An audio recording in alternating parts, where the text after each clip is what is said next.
बहुत समय पहले की बात है। एक बार एक महात्मा कहीं जा रहे थे। तभी उन्हें रास्ते में 1 रुपए का एक सिक्का पड़ा हुआ मिला। उन्होंने सोचा कि मुझ जैसा महात्मा इस 1 रुपए के सिक्के का क्या करेगा। फिर उन्होंने सोचा कि मैं ये 1 रुपए का सिक्का उस व्यक्ति को दे दूंगा जो बहुत ज़्यादा गरीब होगा।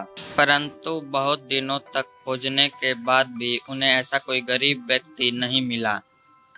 तभी कुछ दिनों बाद उन्होंने देखा कि एक राजा अपनी सेना के साथ दूसरे राज्य पर आक्रमण करने के लिए जा रहा था।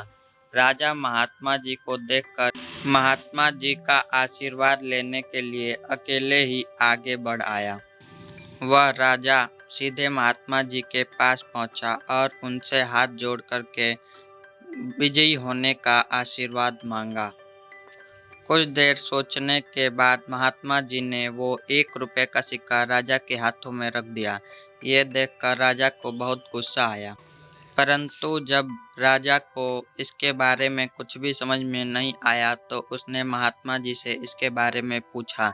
तब महात्मा जी ने उससे कहा कि हे राजन, तुम राज्य होते हुए भी दूसरे राज्य पर आक्रमण करने जा रहे हो। ये 1 रुपए का सिक्का मुझे रास्ते में पड़ा हुआ मिला था और मैंने सोचा कि ये 1 रुपए का सिक्का मैं उस व्यक्ति को दूंगा जो बहुत ज़्यादा गरीब होगा। परंतु तुम्हें देखकर मुझे ऐसा लगा कि इस दुनिया में तुमसे ज़्यादा गरीब कोई भी नहीं है, जो एक राज्य का राजा होते हुए भी दूसरा राज्य पाने की लालच में दूसरे राज्य पर आक्रमण कर रहा है। इतना सुनकर राजा को सारी बात समझ में आ गई। उसने शर्मिंदा होते हुए महात्मा जी से माफ़ी मांगी और अपनी सेना के साथ अपने राज्य वापस चला गया। शिक्षा: लालच बुरी बला है। कभी भी